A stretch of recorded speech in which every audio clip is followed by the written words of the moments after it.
Alright, so how to either factory default or get to the root menu on the DM7 control.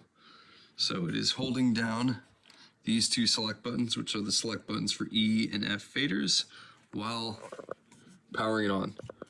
So I only got two hands, so let me set this down and I will do that now. And I'm holding these two buttons down.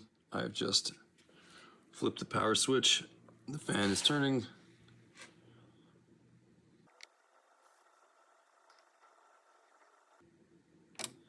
Cool. Initialize, are you sure?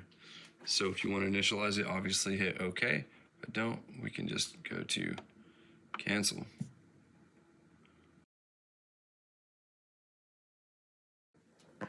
Next, I will show you how to hook up your DM7 control if this is the first time you've done it.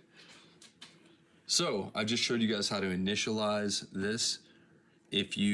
I've just turned this on for the first time, you're gonna get to the same screen. So if you initialized it, you'll be here. If you are just pulling this out of the box for the first time, you're gonna be here too. So we have a menu here. This is the enter button, this is the back button, and then if you roll the encoder, it scrolls through the menu. First thing we need to do is connect a network cable to this port here, and then we are going to connect it to one of these ports on the DM7 control. You can also go into a switch and go out of the switch into that as well. Okay, so from the menu, first thing I want to do is go to network and just look at that. That is 192.168.0.5. Make sure that's in the same subnet as mixer control IP on the DM7 by default, 192.168.0.2. So we know we're in that same subnet. Next, I'm going to scroll to connection. And if I scroll down, I could see the Yamaha DM7, 192.168.0.2. That means these devices can see each other.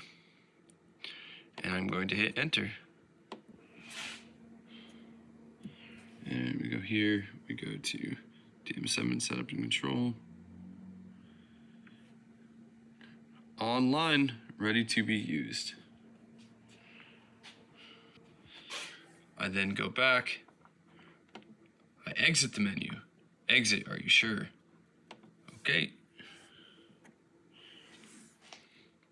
There you go. This guy is connected. It says online here. I can make all of my changes right here.